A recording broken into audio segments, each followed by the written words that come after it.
Good afternoon, fellow ruminators. Welcome back to another session, Rumination with Andrew. Thank you so much for joining as we are about to discuss a very important topical matter. And this afternoon, we are going to look again at Mark Golding. Now, will Mark Golding survive the 2025 election? That is the question that we need to ask. Will Mark Golding survive the 2025 general election? Everything is on the line. Everything is on the line as far as a victory or a defeat is concerned for Mark Jefferson Golding. Now, let's look at some key breakdown of the facts in terms of Mark Golding. First, let's look at his political career. And according to Wikipedia, that's online Wikipedia, his political career, Golding was appointed to the Senate of Jamaica in 2007 by then Prime Minister Portia Simpson Miller, who named him as the Minister of Justice after the PNP electoral victory in the 2011 general election. He was also named chairman of the Legislation Committee of Cabinet. During this four-year term, 121 acts of parliament were passed. We'd like to know what were those 121 acts of parliament that were passed under the Golding-led, well, under the Portia Simpson Miller-led administration, in which Golding at the time was the chairman of the Legislation Committee of Cabinet. Golding was behind the island-wide decriminalization of marijuana. In 2017, Golding was elected into Parliament as the representative for South St. Andrew. So those of you who think that he's not Jamaican, well, he was behind the island-wide decriminalization of marijuana. And based on what we're seeing now, particularly as far as the intellectual elites in Jamaica are concerned, it seems to me that they want also to decriminalize obeah, right? It seems like obeah is next on the agenda in terms of what they would like to decriminalize in Jamaica. Do you think so? Do you think that Mark Golding, should he win the 2025 general election, will decriminalize obeah as a religion, as a pagan practice in the Jamaican society? Because based on what I'm seeing, that is the noise that is heard among the so-called the pseudo-intellectuals that we have in Jamaica. Now, that is his political career. Let us see if we can continue a little bit analyzing his political career. After the PNP's loss in the 2020 Jamaican general election, Golding announced his intention to run for leadership of the party. Golding won the presidency of the PNP on November 7th, 2020, defeating Lisa Hanna. He received praise for the outstanding nature of his campaign. The upstanding nature of his campaign. Now, it still is very surprising to see that he would have won the likes of Lisa Hanna. More importantly, a Damon Crawford. You know, it just does not jive well with me that Mark Golding would stand a good chance if the game is played equally and squarely and fairly. It doesn't seem to me that Mark Golding could defeat Damon Crawford at any election. But as I told you, the financial elites are the ones who play the cards. They are the ones who play the cards, not you. They pretend as if you are the ones playing the cards, the citizens. But the masses are not the ones who are playing the cards. Neither are they calling the shots. Those are for those people who are still living in the 20th century and who still has their textbook before them. Those of us who have been following the politics for years understand that that is the raw fact. Uncomfortable it is, but it is the truth.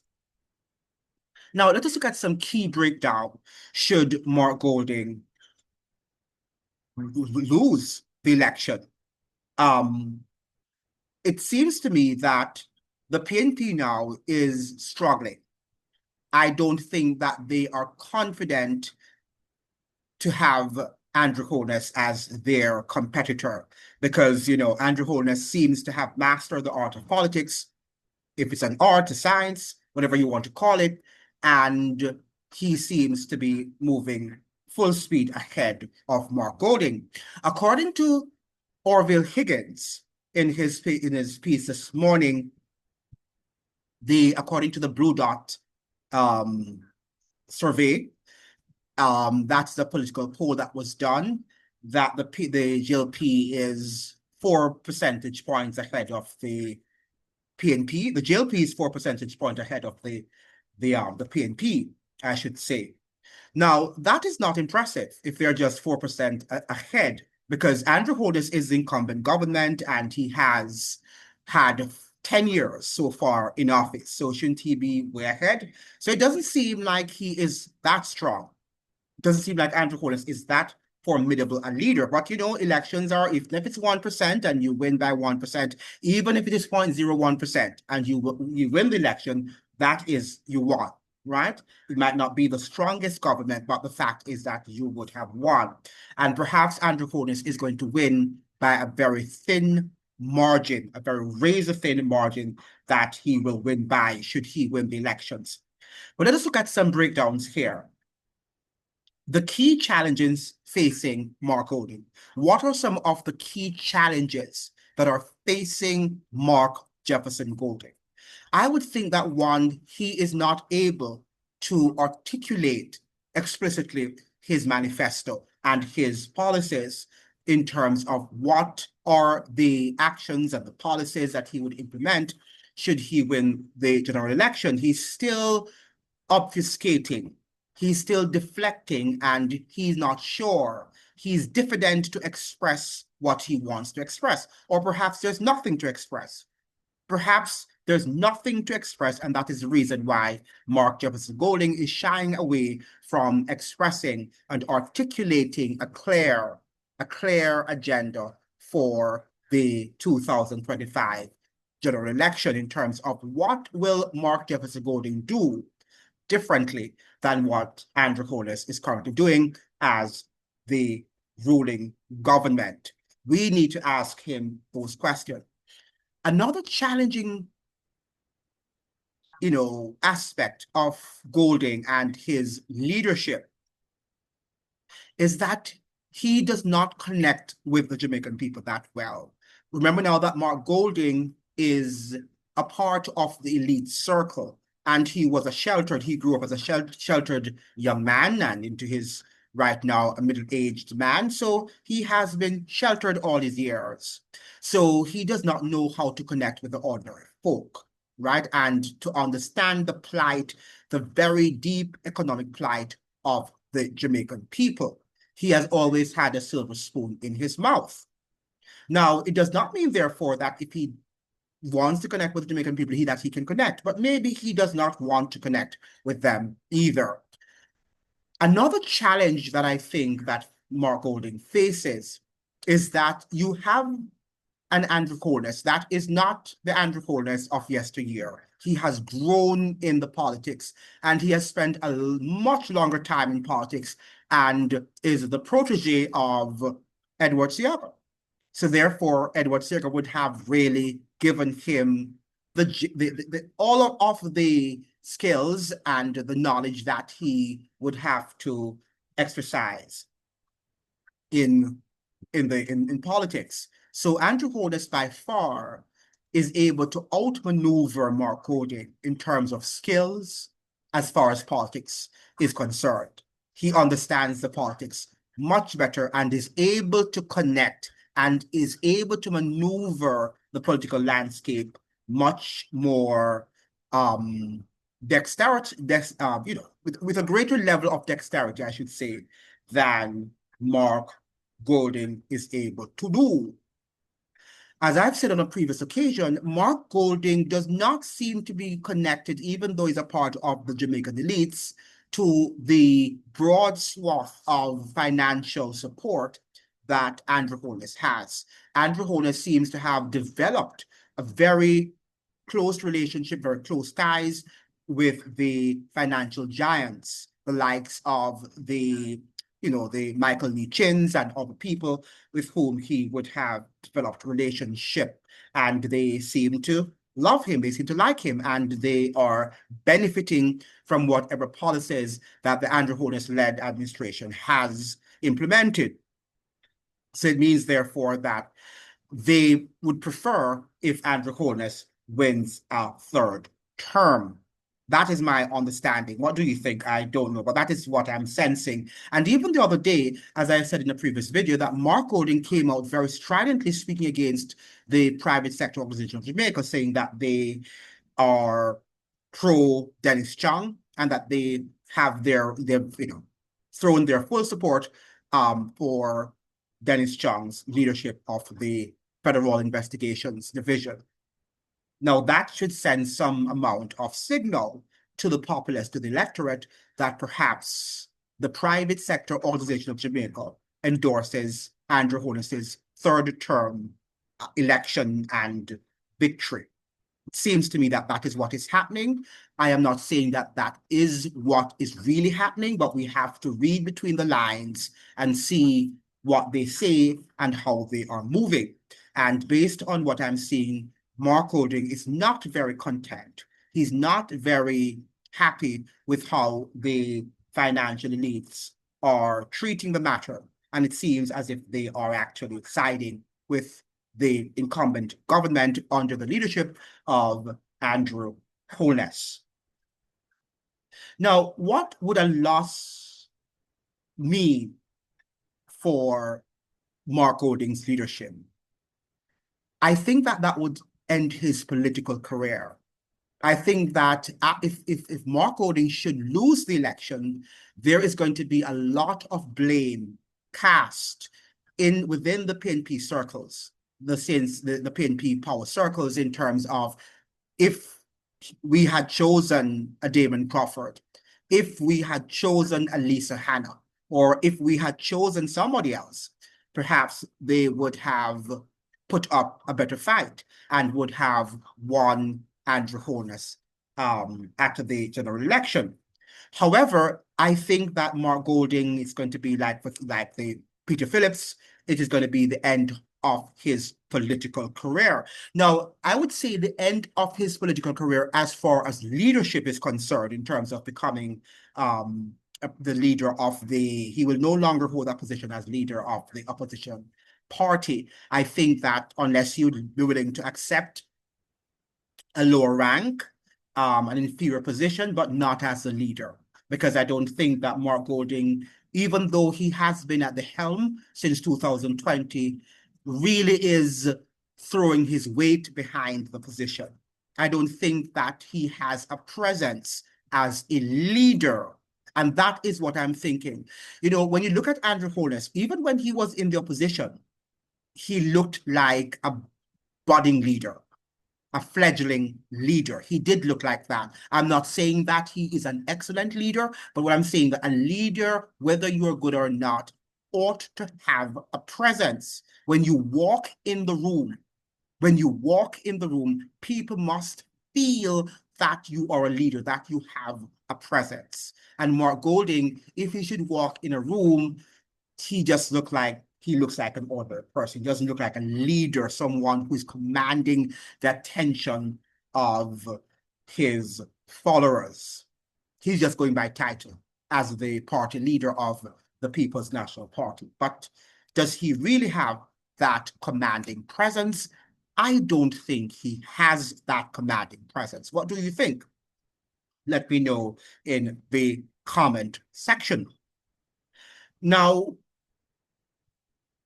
and a loss for the people, for Mark Golding, would mean also that it might be that he's going to lose some financial gains in terms of projects, and that he perhaps doesn't want to lose. When you see Peter Bunting pushing Mark Golding aggressively, it is very, very certain that they are trying to protect some of their investments. And I'm not sure if Andrew Holness should win a third term if he's going to go after the likes of these people who have been very aggressive towards him in terms of his statutory declarations. I am not sure what he will do or what he will not do. Remember now that politics can be very revengeful, and we have to just watch how they will proceed from here on. Now, remember too that the political elites, the financial elites, the political financial elites are pluralistic. So they have their different agendas and they have also their different interests, economic and political interests, their own ideologies, and they fight within their own group. They fight among themselves, not for our benefit, but for their benefit. And you have to understand that. Now, how the Jamaican financial electorate is reacting, how do you think the Jamaican electorate will react to a Mark Goldings loss? That is going to be dependent on how Mark Golding and the PNP treat the defeat if they should lose the election in 2025. Would they, like Trump, would they, initiate a January 6th style sort of protest, wanting to say that Andrew Holness stole the election and he's not competent and he should not be there, he's corrupt? Will they do that? Will it spark any revolution in Jamaica? Is it that the GLP, the PNP, and their followers are tired of Andrew Holness and his leadership and would like to see a new face?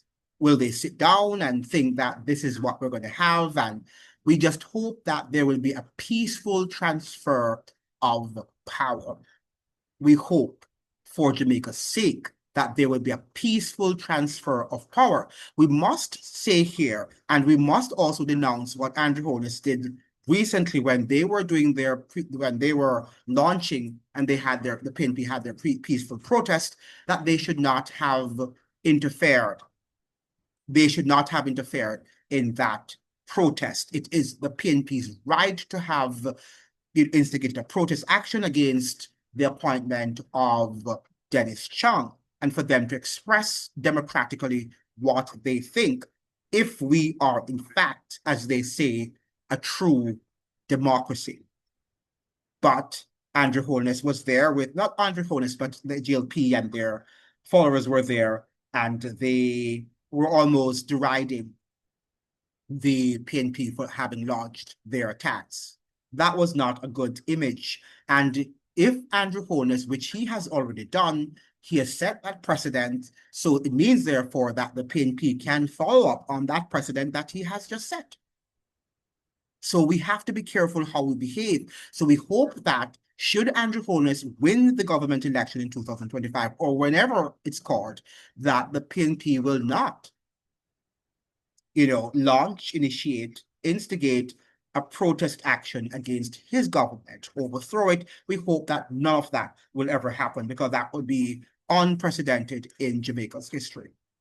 That would be an unprecedented event in the history of Jamaica. But we do know that people are suffering there, and because the media are not exposing what is really happening in Jamaica, people are tired of it, and if people can't express themselves, they will eventually express themselves violently. Why? Because all of what they have are pent-up feelings. They have not been hearing the truth. Their needs are not being met and are not being acknowledged, are not being affirmed, and therefore they will take matters into their own hands. That is how revolutions happen, right? When we have governments not heeding to people's concerns and ignoring their concerns in terms of assisting them and resolving pressing and immediate problems. So it's very important, as we are talking now, that the PNP and the GLP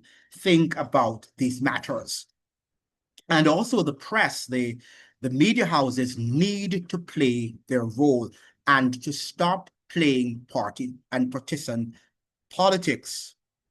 They need to speak the truth, and they need to adhere to objectivity as much as possible. As human beings, we're not 100% objective, but we try to be as much as we can, because we don't have all the facts and we don't know the full truth. Only God knows. But we have whatever information we are exposed to, we ought to dissect it. We ought to dissect that information as objectively as we can. Very important that we understand this piece of information. Now, the possible rise of a new leadership within the party, that is going to be something that is going to affect Mark Golding should he lose the election. There is going to be a contest, and it might be a nasty contest.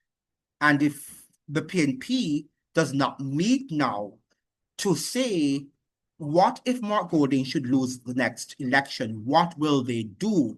How will they move forward? And if they are not preparing a blueprint for transition, then it can be nasty. And it might be that they will be in the wilderness for a long, long time, as the JLP were in the leadership, in the wilderness for a long time. One of the things that we have to understand, when you have a party leader that is there forever, well, when I say forever, for a long time, that's what I mean, because nobody's there forever. But when they're there for a long time, as Andrew Holness is about to do if he should win the election in 2025, and PJ Patterson did, and even the likes of Edward Seaga, when they're there too long, the party suffers. And I think that's why we need constitutional reform. We need to say that leaders cannot be there for more than 2 terms, after which they have to leave. Why? Because when they hang over too long, when they stay so long, there is an amount of fatigue and an amount of lethargy in the party, that people become adapted to their style of leadership. And then when that leadership is not had, then there are lots of, fraction within the party, and people are divided. So I think that we need to have, yes, party leadership should only last for 8 to 10 years. I think that is what we should say, because the PNP had that sort of leadership, struggles and fraction when in 2007 or 6, when when PJ Patterson demitted office, that there was a lot of infighting, and the fighting was nasty in many ways. When Portia Simpson Miller eventually emerged as the leader of the PNP party in 2007. So we know that there is a lot of, should I say, pent-up feelings against Andrew Holness. There are others within the JLP party, like the Dr. Toftons and other people who would like to have that position that he is now occupying. Now, should he win a third term in office, how will that bode for the JLP in the future? It could affect them. As we're seeing now in the PNP, the dust has never settled. After PJ Patterson, the dust still has not settled in terms of leadership for the party. And what we have now is a fractious PNP. We don't have a united PNP. And that is what is the problem. Another thing that could be bedeviling the PNP is that they moved away, just like the Democratic Party, from being the party of working class and of labor to becoming the party of capital. And capital divides us also. Money divides us, because the love of money is the root of all evils. And we're seeing now that the PNP party is now fractured. When they were for the poor, when they were for the common man, for the working class, for labor, they were more united around a particular ideology. Now they don't even know what they believe in, because it's about the party for capital, the party for the economic elites and the ruling class. So that is what the PNP has to decipher. They have to decipher, should they lose the election in 2025 against Dr. Andrew Holness, they should now decide if they are going to remain the party of capital or they want to not regress, but to return to the days when they were the party of the common man, of the working class. That is what they will have to decide. And maybe that is good for them because they will have to recalibrate, reform, and they will have to do some amount of keen and profound reflection to see where in what way have they contributed to their possible defeat in the 2025 general elections. They will have to do some very deep reflection. But I don't think they will do it because they are in the era, or we're all now in the political era of capital and the corporate state. So the corporate state means therefore that the state is being run as a corporation, and it needs to generate profit for the elites. And that is how they're treating our states. If our people, the large majority of our people, are woken up and they can see that that is what is happening, then I think there will be change.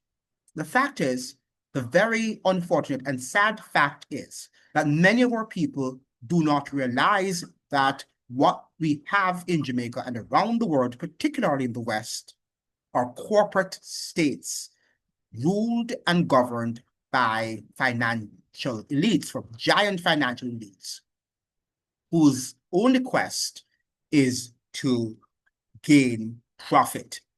That is what it's all about. So I do not think that the PNP is going to change, is going to alter and return to the days of labor and the poor. They will use that in their rhetoric, in their verbiage, but in action, they are found wanting, right? After the balance is weighed, they are found wanting. And I think they are weighed in the balance of the working class, and they are found wanting.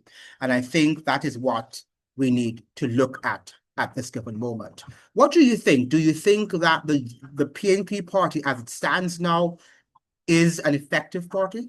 Do you think Mark Golding is an effective, commanding leader? Do you think he has a recognizable presence in his party? Do you think that he has the respectability? Do you think Mark Golding is connecting with the Jamaican people? Do you think he's warm, friendly? And I would end it here, the video, because Orville Higgins did say something about Mark Golding that is true, even though he's very pro-GLP. Mark Golding's PNP has a huge problem on its hand. How does it sensibly and practically compete against an administration with a record of nationally meaningful and verifiable achievements like Andrew Holness's GLP? The Holness administration has kept the dollar stable, according to them. It has reduced the debt, and in so doing has created fiscal space, which has enabled it to appreciably improve salaries for public sector workers, improve social and physical infrastructures nationally, such as roads and hospitals, clinics, police stations, and make big upgrades to equipment used by the security forces. The administration has kept our international credit rating moving in a positive direction. Capital flight is negligible. Inflation is in low single digits. Crime is massively trending down. Murders in particular have nosedived. So all of these so-called achievements by the GLP government under the Andrew Holness's led administration, how is he going to debunk what the GLP considers here to be facts? Macroeconomically, it's the best of the times. It's the best of times for the GLP administration and a very worrying time for PNP. How is the PNP going to debunk those facts that the GLP has been disseminating to the public? How are they going to do it? And they will have to debunk it point by point with their own facts and with their own statistics, measurable statistics. They will have to debunk these stats, but they have not yet done that. And until they do that, I can't see them winning the next general election. I can't see them doing that. And they will have to step up to the plate. They can, it's not impossible for the PNP to win. But what I'm suggesting here is that they will have to up their game. They will have to elevate the standard. And they will have to begin now to debate Andrew Holness and to challenge him at his data and say that these are not true X, Y, Z. And they must be cementing these facts in the public's attention. You can't just do it in Parliament, as sometimes they've done during their debates. You can't leave the debates just in Parliament. You have to make them relatable. And oftentimes in Parliament, the debates are not relatable to the ordinary Jamaican citizen.